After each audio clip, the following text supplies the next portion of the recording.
ప్రభునందు ప్రియమైన సహోదరులారా సహోదరులారా, మన ప్రభువును మన రక్షకుడైన యేసుక్రీస్తు ప్రభు నామమున మీ అందరికీ కూడా నా ప్రేమవందనాలు తెలియజేస్తున్నాను. మంచిది.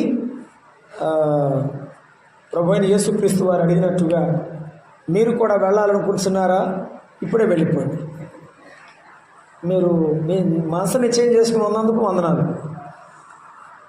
వాక్యాన్ని మనం సమయానుభావాన్ని బట్టి మనము జాగ్రత్తగా విందాం. దినవృత్తాంతముల మొదటి గ్రంథము 27వ అధ్యాయము 7వ వచనాన్ని మనము చదువుకుందాం. దినవృత్తాంతముల మొదటి గ్రంథము 27వ అధ్యాయము 17వ వచనాన్ని మనము చదువుకుంటున్నాం. 27:17. కెమూయేలు కుమారుడైన హషబ్య లేవీయులకు అధిపతిగా ఉండెను. సాదోకు అహరోనీయులకు అధిపతిగా ఉండెను. సాదోకు అహరోనీయులకు అధిపతిగా ఉండెను. అలాగే రాజుల మొదటి గ్రంథము 2వ అధ్యాయము 35వ వచనం. రాజుల మొదటి గ్రంథము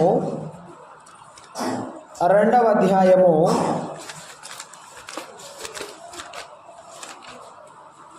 35వ వచనాన్ని మనం చదువుకొని ప్రార్థన చేసుకుందాం. రాజు అతనికి బదులుగా యెహోయాదా కుమారుడైన బెనాయాను సేనాధిపతిగా నియమించాను. మరియు అబ్యాతారునకు బదులుగా యాజకుడైన సాదోకును నియమించాను. యాజకుడైన సాదోకును నియమించాను. ప్రార్థన చేద్దాం.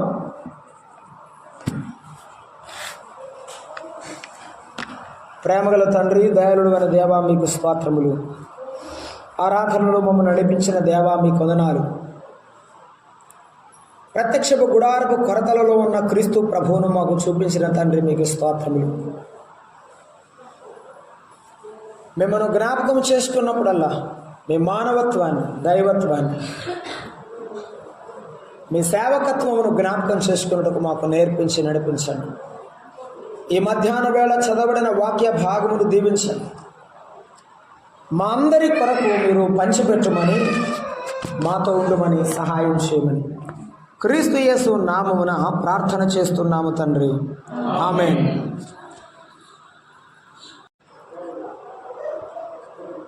ప్రభునందు ప్రియమైన సోదరులారా సోదరులారా, ఈ యొక్క మధ్యాహ్న కాల సమయంలో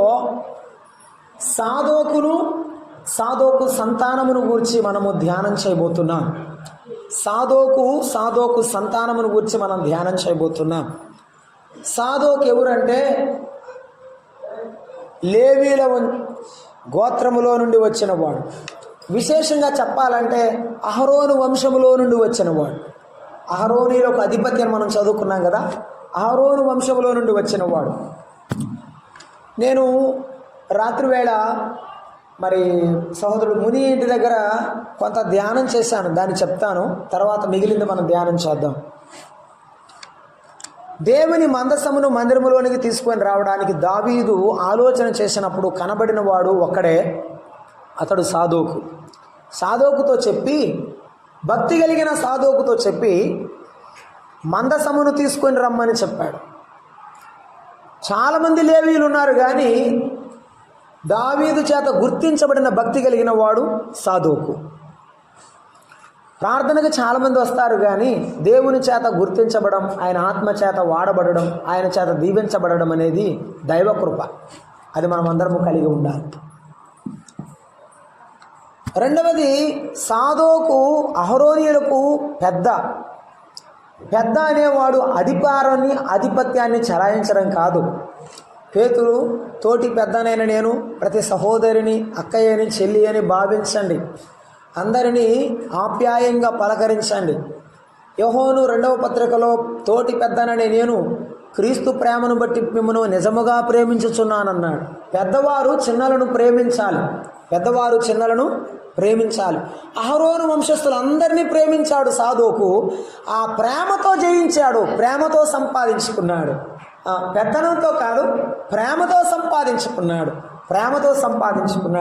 మన అధికారం ప్రేమతో ఉండాలి. ప్రభువైన యేసుక్రీస్తు వారు అనేకుల హృదయాలు జయించాడు ప్రేమతోనే. మనం కూడా ప్రేమతో అనేకులను ప్రభు కొరకు సంపాదించాలి. సాదోకు మందసమును తీసుకుని వచ్చేటప్పుడు అందరి ముందు మీరు మొయ్యండ్రా అనలేదండి. మందసం తన భుజాన పెట్టుకుని మందసాన్ని మోసాడు. ఎవరైనా పెద్దవాడై ఉండగోరితే చిన్న పని కూడా చేయడానికి సిద్ధంగా ఉండాలి. మందసము మీద మక్కువ కలిగిన సాదోకు మందసాన్ని మోసాడు. పౌలు భక్తుడు చెప్పాడు, మన ప్రభు అయిన యేసుక్రీస్తు మందసమునకు గుర్తు. మన ప్రభు అయిన యేసుక్రీస్తు మనం భుజముల మీద మోయాలి. అంటే ఆయన ఇప్పుడు లేడు కదయ్యా అంటారేమో. ఆయన సువార్తను, ఆయన వర్తమానాన్ని మోసుకొని అనేకుల ఎదుగు తీసుకుని వెళ్ళాలి. నా సిలువనెత్తుకుని నన్ను వెంబడించని ప్రభువు చెప్పాడు. శ్రమలైన ఆయనను వెంబడించాలి, సంతోషమైన ఆయనను వెంబడించాలి. గాడిద మీద ఆయనను ఊరేగించారు అందరి ఎదుట.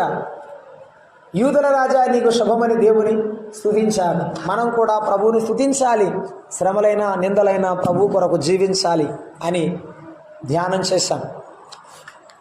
సాదోకు తరువాత సమూయేలు 2వ గ్రంథం 20:26లో మందిరములో యాజకుడుగా నియమింపబడ్డాడు. యాజకుడుగా నియమింపబడ్డాడు అంటే ప్రత్యక్షపు గుడారములో ప్రతి పని చేసేవాడు.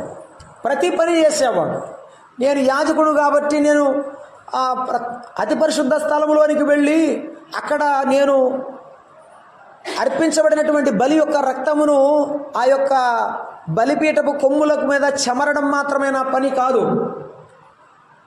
ఆవరణములో ఉన్న గంగాళములో నీరు నింపుట, సన్నిధి రొట్టెల బల్ల మీద రొట్టెలుంచుట, ధూపవేదికను సరిగా లేకపోతే ఆ ధూపవేదిక సరిపరచుట, ఆ దీపవృక్షము యొక్క ప్రదీపములు సరిగా లేకపోతే దాన్ని చక్కజేయుట. యాజకుడిగా అన్ని పనులున్నాయి. ఆ బలి పశువు వధింపబడిన తర్వాత దానిని దహించుట, ప్రతి పని చిన్నదైనా పెద్దదైనా అది చేయడానికి సిద్ధమైన మనసు ఉండాలంటే తగ్గించుకునే మనసు, లోబడే మనసు ఉండాలి. మన ప్రభువారు లోక పాపములను మోసుకొని పోయిన దేవుని గొర్రెపిల్ల, తనను తాను తగ్గించుకున్నవాడు కాబట్టి అన్ని నామముల కంటే పైనామముగా హెచ్చింపబడినవాడు. అందుకే ప్రభు అన్నాడు, తన్ను తాను తగ్గించుకున్నవాడు హెచ్చింపబడును. కాబట్టి దేవుడు మనల్ని హెచ్చించాలంటే మనం తగ్గి ఉండాలి.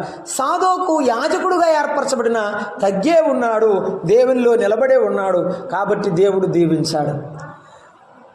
సాదోకు భక్తి గలవాడు, సాదోకు అహరోనులకు అధిపతి, సాదోకు మందసమును మోసినవాడు, సాదోకు యాజకుడు. ఈ మాటలు రాత్రి ధ్యానం చేశాం. ఈరోజు మనం చదువుకున్న భాగంలో రాజుల మొదటి గ్రంథం 2వ అధ్యాయం 35వ వచనములో సాదోకు ప్రధాన యాజకుడుగా నియమింపబడ్డాడు. ఎలాగండి చెప్పండి? ప్రధాన యాజకుడుగా నియమింపబడ్డాడు. చూసారంటండి, అభివృద్ధి అంచెలంచెలుగా ఉండాలి. ఈ రాత్రే లాటరీ తగిలితే హాంఫట్ అంటే నేను ధనవంతుని అవుతానని చెప్పకూడదు ఎవరు. అలాంటివి జరగవు, అవి కల్లో జరుగుతాయి. ఒక ఆయన అన్నాడు, cannot build castle the air అన్నాడు. గాలి మేడలు కలలో కన్నట్లావేమో, నిజంగా కట్టలేవు, కడితే పేకగూడలాగా పడిపోతాయి. మానవుని యొక్క ఆశీర్వాదం ఏ వ్యక్తి యొక్క అభివృద్ధి అయినా అంచెలంచెలుగా వస్తుంది. సాదో యొక్క అభివృద్ధి భక్తితో ప్రారంభమై దేవుని సన్నిధిలో ఆసక్తితో మొదలై అలాగే కొనసాగింపబడి యాజకుడుగా, ప్రధాన యాజకుడుగా, పెద్దగా, అధికారిగా ఉన్నాడు. సాదోకు చనిపోయిన తర్వాత సాదోకు పిల్లలు కూడా సాదోకు వలె జీవించారు. నీవెలా ఉన్నావో నీ పిల్లలు అలా ఉంటారు. నీవెలా బ్రతుకుతున్నావో, ఎలా మాట్లాడుతున్నావో, ఎలా ప్రవర్తిస్తున్నావో వారు అలాగే ఉంటారు. నిన్ను చూసి పెరుగుతున్నారు వారే, నీకు వేరుగా ఏమీ ఉండరు. సాదోకును చూసినప్పుడు అతడు ప్రధాన యాజకుడుగా నియమింపబడ్డాడు. ఈ మాటలు నాకు భావం ఏమిటంటే, అతడు దేవుని చేత పిలువబడ్డాడు. అవును కదండి, చాలా మంది యాజకులు ఉన్నారు, కానీ ఒక్కరినే అట్ట చూస్తారేందమ్మా. ప్రధాన యాజకుడు ఒక్కడే ఉంటాడు. ఒక ఆయన పోతే ఇంకొక ఆయన వస్తాడు, అంతే. యాజకులు చాలామంది ఉంటారు. నీళ్లు పోసేవాళ్ళు, పాత్ర కడిగేవాళ్ళు, గంగాళంలో నీళ్లు నింపే యాజకులు అందరూ ఉంటారు, చాలా పనులు చేస్తారు. కానీ ప్రత్యక్షపు అతి పరిశుద్ధ స్థలములో ప్రత్యక్షపు గుడారంలోనికి వెళ్ళేది ఒకే ఒక్కడు, ఆయన ప్రధాన యాజకుడు. ఆ ప్రధాన యాజకుడు తప్ప మరొక యాజకులు వెళ్ళడానికి వీలు లేదు, ఒకడే ప్రధాన యాజకుడు. అయితే అంతమంది యాజకుల్లో ఎవరిని ప్రధాన యాజకుడు చేశారు? సాదోకును ప్రధాన యాజకుడు చేశారు. సాదోకు అంటే నీతిమంతుడు అని అర్థం. ఏమిటి? నీతిమంతుడు అని అర్థం. తన నీతి గల జీవితము చేత దేవుని సన్నిధిలో పిలువబడిన వాడుగా కనబడ్డాడు. హెబ్రీ పత్రికలో ఒక మాట చూద్దాం. హెబ్రీ పత్రిక 5వ అధ్యాయము 4వ వచనం. ప్రధాన యాజకుని గురించి మాట్లాడుతున్నాడు హెబ్రీ గ్రంథకర్త అపోస్తలుడైనటువంటి పౌలు. హెబ్రీలకు రాసిన పత్రిక 5వ అధ్యాయంలో 4వ వచనాన్ని మనం చదువుకుంటున్నాం. చూడండి, 5:4 ఏమంటున్నాడు? మరియు ఎవడును ఈ ఘనతను తానే వహించుకొనడు. అహరోను పిలువబడినట్టుగా. అహరోను ఎవరి చేత పిలువబడ్డాడు? అక్కడున్న గుంపు అందరూ కలిసి మనోడు రా కాబట్టి ఎంచుకుందాం అని ఎంచుకోలేదు. ఏం చెప్తున్నారు? వాడు దేవుని చేత పిలువబడిన వాడు ఈ ఘనత పొందాడు. ప్రధాన యాజకుడి స్థాయి రావడానికి దేవుని పిలిపే కారణం. దేవుడు నిన్ను పిలిస్తే ఏ వ్యక్తి అక్కర్లేదు, దేవుడే నిలబెడతాడు, దేవుడే ఘనతనిస్తాడు. సాదోకు ప్రధాన యాజకుడుగా ఘనత వహించిన వాడు. కారణం ఏమిటంటే దేవుని చేత పిలువబడిన వాడు, దేవుని చేత పిలువబడిన వాడు. హెబ్రీ పత్రిక 5వ అధ్యాయం 1వ వచనం. అక్కడే 5వ అధ్యాయం 1. ప్రతి ప్రధాన యాజకుడు మనుషుల్లో నుండి ఏర్పరచబడిన వాడై పాపముల కొరకు అర్పణములను బలులను అర్పించుటకు దేవుని విషయమైన కార్యములను జరిగించుటకై మనుషుల నిమిత్తము నియమింపబడిన వాడు అన్నాడు. ప్రధాన యాజకుడు అంటే మనుషులకు దేవునికి మధ్యవర్తిగా ఉన్నవాడు. ఇప్పుడు సాదోకు ఎవరు? మధ్యవర్తి. సాదోకు ఎవరు? మధ్యవర్తి. ప్రధాన యాజకుడు దేవుని చేత నియమింపబడ్డాడు. అహరోను వంశంలో నుండి సాదోకు దేవుని చేత ఏర్పరచబడ్డాడు ప్రధాన యాజకుడుగా. అంత మాత్రమే కాదు, ఈ ప్రధాన యాజకుడు ఎవరికి మధ్యవర్తి అంటే మానవులకు దేవునికి మధ్యవర్తి. తిమోతి పత్రికలో అపోస్తలుడైన పౌలు రాస్తున్నాడు. మొదటి తిమోతి పత్రిక 2వ అధ్యాయం 5వ వచనం. యేసు ప్రభువును గురించి. ఈయన క్రీస్తు యేసును నరుడు. క్రీస్తు యేసును నరుడు. మన ప్రభువైన యేసు క్రీస్తు వారు క్రీస్తు యేసునే నరుడుగా అందరి విమోచన క్రయధనముపై సమర్పించుకుంటూ వచ్చాడు. ఆయన ఎటువంటి వాడంటే ఆయనే మన కొరకు దేవుడొక్కడే అని 5వ వచనం చెప్పాడు. దేవునికి నరులకును మధ్యవర్తి ఒక్కడే. ఆయన క్రీస్తు యేసును. క్రీస్తు యేసు మధ్యవర్తిగా వచ్చాడు. ఆనాడు ప్రధాన యాజకుడైన సాదోకు మనుషుల యొక్క ప్రాయశ్చిత్తమును చేయడానికి కొరకై మధ్యవర్తిగా నిలబడ్డాడు. నా కొరకు బద్దలైన బండ సందులలో నిలవదగిన వాడెవడు? నా కొరకు నిలబడతావా? నా కొరకు ప్రార్థన చేస్తావా? నా పిల్లల కొరకు ప్రార్థిస్తావా? నా పిల్లల కొరకు నీ జీవితాన్ని త్యాగం చేసి అర్పిస్తావా? అలాగైతే నీవే దేవుని ప్రతినిధి, నీవే దేవుని ప్రధాన యాజకుడవు, నీవే మధ్యవర్తివి. దేవుడు నిన్ను పిలిచి సేవకు అప్పగించుకొని దీవించాలంటే నీవు మధ్యవర్తిగా ఉండడానికి దేవుని చేత పిలువబడాలి. సాదోకు దేవుని చేత పిలువబడిన మధ్యవర్తి. మధ్యవర్తి అంటే నేను గుర్తు చేస్తాను. మోషేను దేవుడు పిలిచాడు. మోషేను దేవుడు పిలిచాడు. పిలిచిన తర్వాత ఇశ్రాయేలీయులు కూడా మోషేను వెంబడించారు. ఎర్ర సముద్రం దాటిన తర్వాత మంచినీళ్ళు లేవు. వాళ్ళు ఏమన్నారు? అయ్యగారు లేకపోతే మీ భాషలో పాస్టర్ గారు మంచినీళ్ళు ఇవ్వండి, ప్రార్థన చేయండి, యేసయ్య ఇస్తాడన్నారా? ఏమన్నారు? ఈ అడవిలో నీళ్లు లేకుండా చావడానికి తీసుకొచ్చావా ముసలాడా? ఎందుకు వచ్చావు మా దగ్గరికి? మేము రమ్మన్నావా? మేము రమ్మనలేదు కదా. ఎందుకు మా ఇంటికి వచ్చావు? మా చుట్టూ తిరిగావు. రండి దేవుడు పిలిచాడన్నావు, మేము పిలిస్తే వచ్చాం. ఇదిగో ఎర్ర సముద్రం దాటిన తర్వాత మంచినీళ్ళు లేవు, ఆహారం లేదు, కనీసం బానిస బతికే బాగుంది, కీరకాయలు దోసకాయలు తింటా బతికాం. అట్టన్న బతికేవాళ్ళం కదా. అన్నం లేకుండా మంచినీళ్ళు లేకుండా ఈ అడవిలో చావడానికి తీసుకుని వచ్చావా? ఐగుప్తులో సమాధులు లేవని ఇక్కడికి తీసుకుని వచ్చావా? అని వారు నిందిస్తుంటే మోషే ఏం చేశాడు తెలుసా? మోషే దేవుని ఎదుర సాగిలపడెను అని బైబిల్లో రాయబడింది. మోషే దేవుని ఎదుర సాగిలపడెను. ఏ వ్యక్తిని దూషించలేదు, ఏ వ్యక్తిని నిందించలేదు.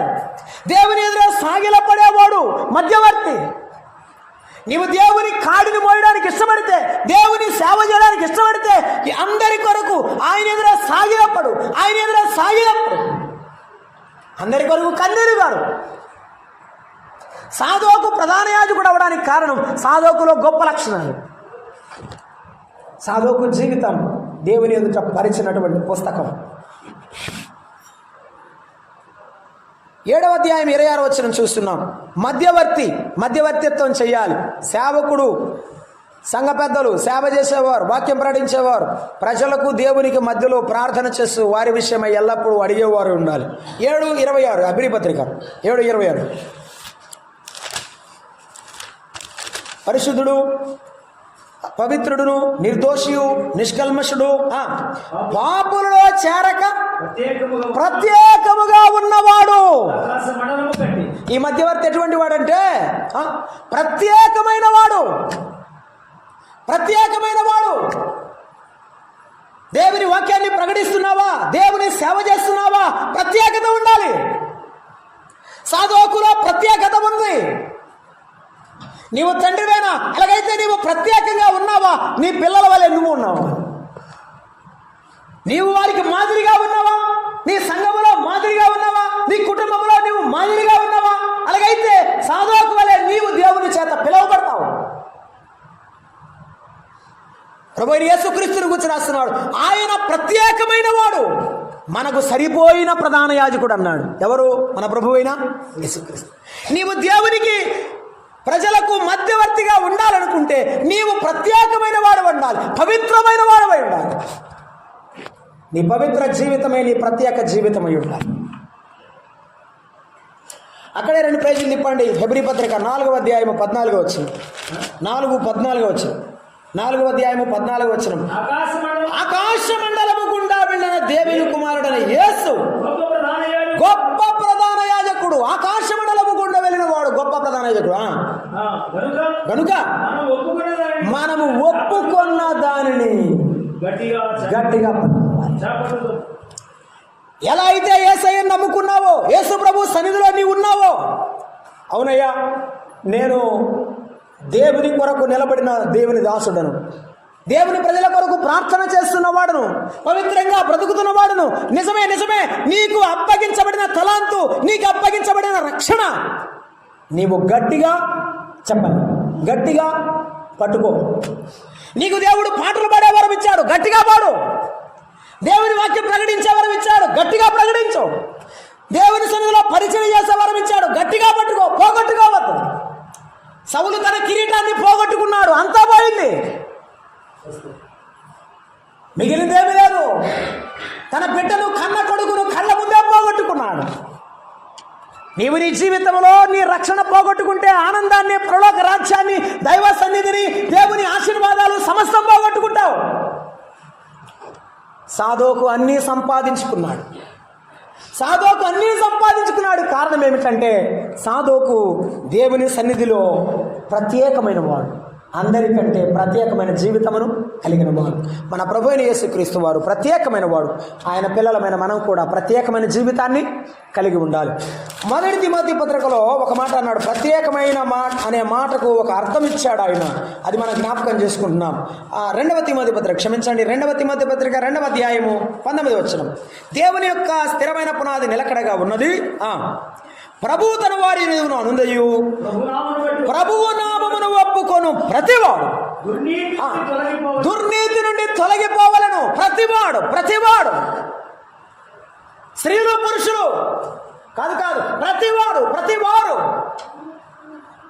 దుర్నీతిలో నుండి నీవు తొలగిపోవాలి. అదే ప్రత్యేకత. క్రీస్తుకు బెలియాలతో ఏమి సంబంధం? అవిశ్వాసులకు విశ్వాసులతో పాలెక్కడివి? నీవు విజ్జోడుగా ఉండవద్దు.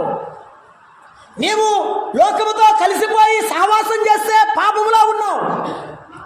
బయటికి రా, లోకాన్ని విడిచిపెట్టు, పాపాన్ని విడిచిపెట్టు. దేవుడు నీకు పవిత్రమైన జీవితాన్ని ఇస్తాడు. పవిత్రమైన జీవితం ఇస్తాడు, ఆనందం ఇస్తాడు, ఆత్మీయమైన దీవెన ఇస్తాడు. సాదోకు కలిగింది అదే గొప్ప దీవెన. ఏంటో తెలుసా? దావీదును దేవుడు దీవించినట్టు సాదోకు కుటుంబాన్ని కూడా దేవుడు దీవించాడు. ఎలాగూ? దావీదు వంశంలో నుండి ప్రతి కుమారుణ్ణి ఆయన సింహాసనం మీద కూర్చోబెట్టాడు. సాదోకు కుటుంబంలో నుండి తన సంతానాన్ని దేవుడు యాజకులుగా స్థిరపరిచాడు. గొప్ప సంగతి. సాదోకు తర్వాత సాదోకు సంతానం ఆదికాండంలో అంటాడు, అబ్రహాము తర్వాత అబ్రహాము కుమారుడు, అబ్రహాము సంతానం నా నామమును ఎరుగునట్లు నేను అతను ఎరిగి ఉన్నాను. ఆ మాట జాగ్రత్తగా ఉంటున్నారా? మనం ఏం చెప్తామంటే నేను యేసయ్యను నమ్ముకున్నాను, యేసయ్య నాకు తెలుసు. నిజమే. నువ్వు ఆయనకు తెలుసా? నేను ఆయనకు తెలుసా? నాకు ఆయన తెలుసు, నేను ఆయనకు తెలుసా? మనల్ని మనం పరిశీలించుకోవాలి. నాకు యేసు ప్రభు తెలుసు, ఆయన దయామయుడు, జారి గలవాడు, కరుణ గలవాడు. ఎన్ని మాటలు చెప్తావులే, ఎన్ని చెప్పినా కానీ ఒకటే సారాంశం ఇదే. యేసు ప్రభు నన్ను గురించి ఏమి చెప్తున్నాడు? నా సేవకుడైన మోషేను మీరు ఎదుట మాట్లాడడానికి ఎందుకు తెగించారు? మీరు భయపడలేదు? సాతానుతో దేవుడు చెప్పాడు, నా సేవకుడైన యేబును గురించి నీవు ఎరుగుదువా? అవును, యేసయ్యకు యేబును గురించి తెలుసు, యేసయ్యకు మోషేను గురించి తెలుసు. యేసయ్యకు నీ గురించి తెలుసా? యేసయ్య నీ కుటుంబాన్ని గురించి తెలుసా? యేసయ్య ఇటువంటి సాక్ష్యాన్ని చెప్పగలడా?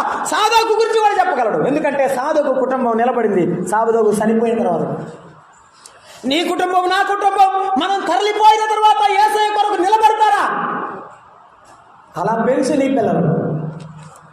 సాదోకు ప్రధాన యాజకుడుగా, ప్రభువుకు అప్పగించుకున్నవాడుగా, ప్రత్యేకమైన వాడుగా మనకు కనబడుతున్నాడు. దైవ సన్నిధిలో ప్రత్యేకమైన వారి జీవితమే ప్రభువుకు మహిమకరమైన జీవితం. ప్రభు వాడుకునే అర్హమైన పాత్ర వారే, అంతే. అర్హమైన పాత్ర వారే. అర్హత లేని పాత్రలన్నీ ప్రక్కన పెట్టబడుతుంటాయి. కనుక అర్హమైన పాత్రగా ఉండడానికి మనల్ని మనం సిద్ధం చేసుకున్నాం. సాదోకు నిజమైన అర్హమైన పాత్ర దేవుడు వాడుకున్నాడు. ఇంకొకటి రాజుల మొదటి గ్రంథము 1వ అధ్యాయం 26వ వచనంలో అక్కడ రాయబడి ఉంది, యాజకుడైన సాదోకు అదోనియా కుట్రలో కలవలేదు అని రాయబడి ఉంది. అదోనియా కుట్రలో కలవలేదు అని రాయబడి ఉంది. అంటే దాన్ని బట్టి నాకు అర్థమైన భావం ఏమిటంటే, ఒకటి మనము గుర్తించుకోవాలి, ఎవరు ఆత్మీయులు కారో మనము ముందు తెలుసుకోవాలి. ఆత్మీయులైన వారిని మనం వెంబడించాలి, గుర్తుంచుకోవాలి. చాలాసార్లు విశ్వాసులైన వారు పొరపడేది ఎక్కడంటే, ఆత్మీయులైన వారిని విడిచిపెట్టి ఆత్మీయులు కాని వారిని వెంబడించి నష్టపోయేవారు ఉన్నారు. ఆత్మీయులు కాని వారిని వెంబడించి నష్టపోయిన వారు ఉన్నారు. మన కళ్ళ ముందు తెలుసు, మన ముందే దాటిపోయారు కూడా, చనిపోయి.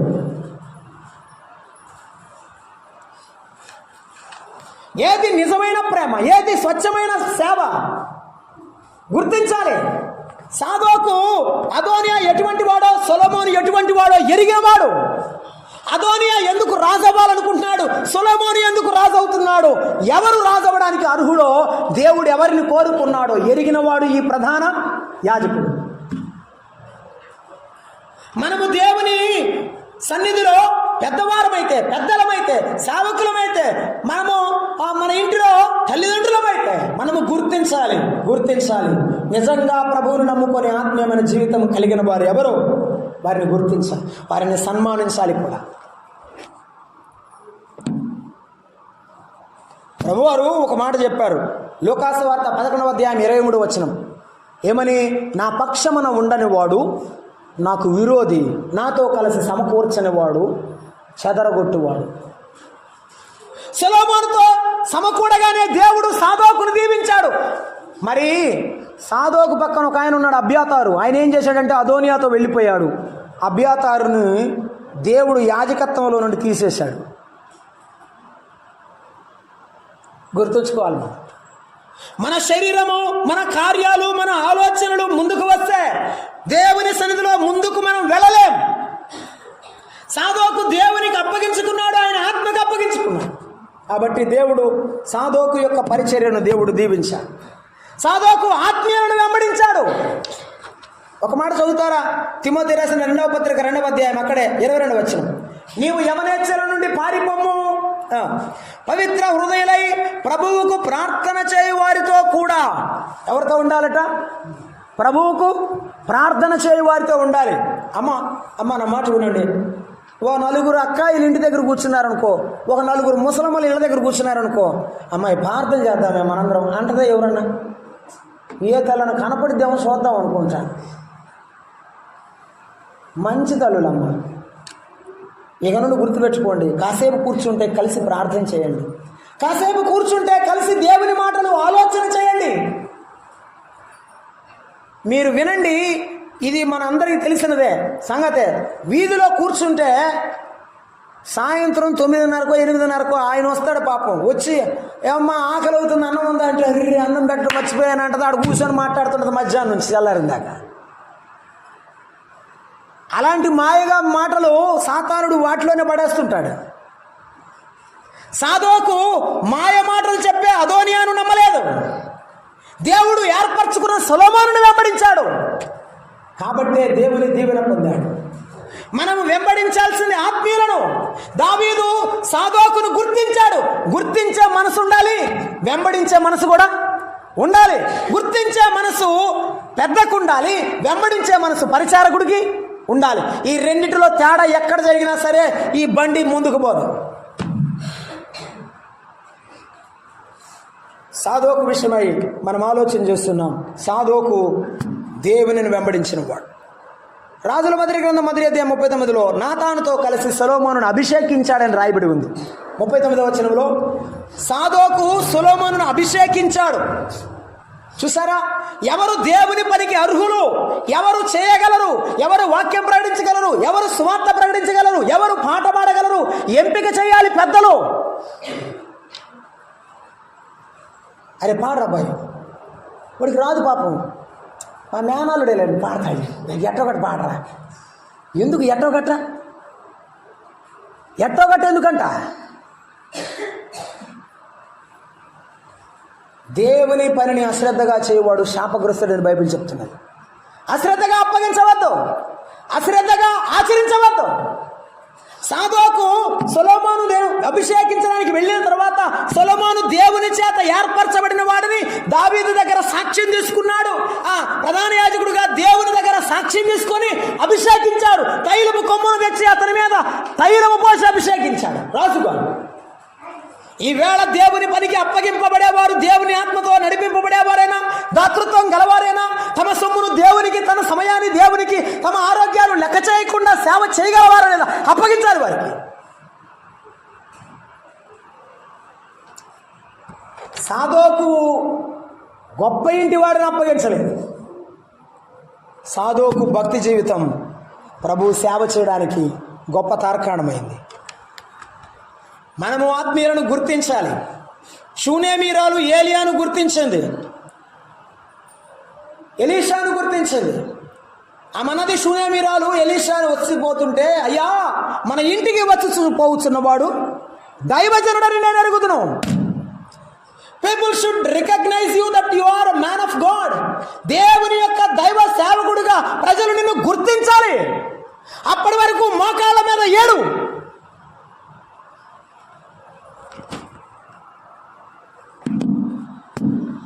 సమరయ స్త్రీ చెప్పింది ఏమని? నేను చేసినవని నాతో చెప్పినవని మీరు వచ్చి చూడండి. సమస్త యేసయ్యను గుర్తుపెట్టుకుంది. వారు అన్నారు, ఈయన నిజముగా లోకరక్షకుడు అని చెప్పారు. అవును కదండి, ఆయన లోకరక్షకుడని గుర్తించారు ప్రజలు. నీవు నేను మనమందరము కూడా గుర్తించేటువంటి స్థితిలో ఉండాలి.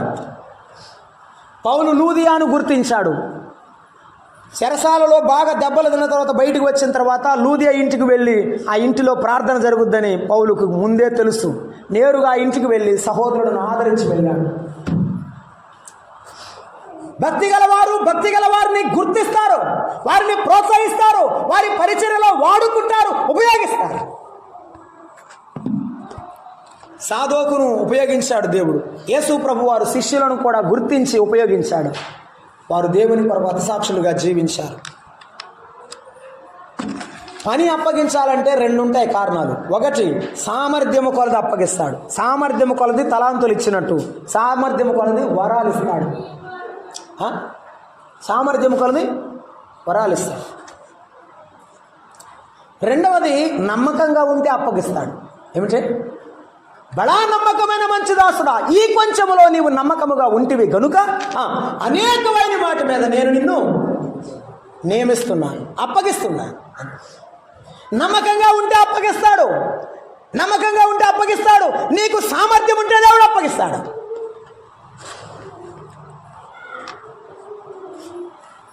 సమయం లేదు, నేను ముగిస్తాను.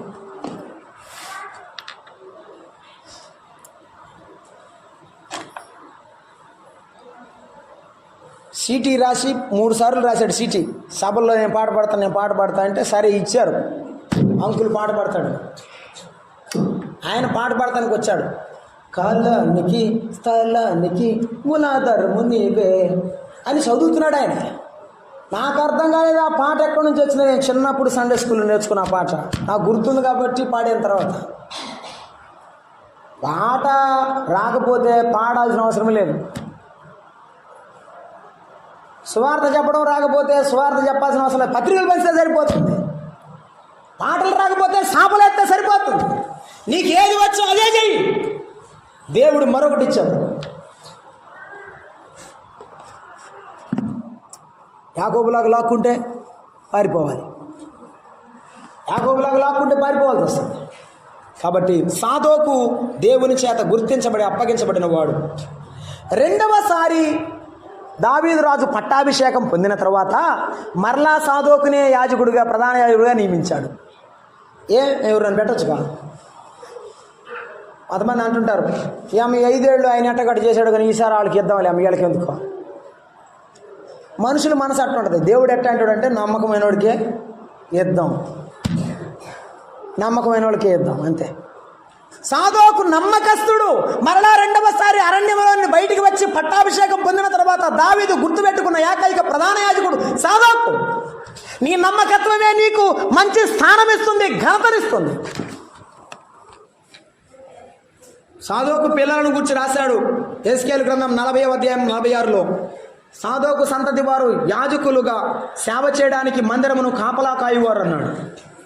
వారు దేవుని సేవ చేసిన వారు అన్నాడు. మందసమును మోసిన వారు. ఇంకొక మాట అన్నాడు, లేవీయులు విడిచిపోయినట్టు సాదోకు సంతానము నన్ను విడిచిపోలేదన్నాడు. ఇంతకంటే సాదోకు తన పిల్లలను సంపాదించుకున్నాడని చెప్పడానికి ఏం కావాలి? నీవు నేను చనిపోయే లోపల మన పిల్లలను దేవుని సన్నిధిలో సంపాదించుకొని చనిపోతే చాలు. ప్రభువారు సిలువలో ఉన్నాడు, చనిపోయే ముందున్నాడు. తన శిష్యుడైన యోహాను పిలిచి అంటున్నాడు, ఇదిగో నీ తల్లి బాధ్యతను శిష్యుడికి అప్పగించి మరణించాడు. మరణములో కూడా తన బాధ్యతను మరువని వాడు. ప్రార్థన చేద్దాం, తలలు ఉంచి.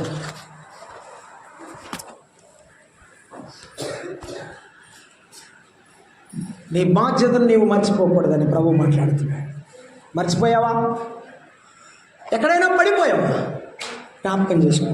ప్రభువా నాకు శక్తిని, ప్రభువా నీలో నిలబడి పని చేయడానికి నాకు శక్తిని ప్రభువాను. ప్రభు శక్తిని ఇస్తాడు. ప్రేమగల తండ్రి, దయాళుడా, మీకు స్తోత్రం. ఎత్తబడిన మీ వాక్యం వ్యర్థం కాకుండా నీరు కట్టి ఫలింపు దయచేయమని మా ప్రభు అయిన యేసుక్రీస్తు నామమున వేడుకుంటున్నాం తండ్రి. ఆమేన్. అందరికీ వందనాలు.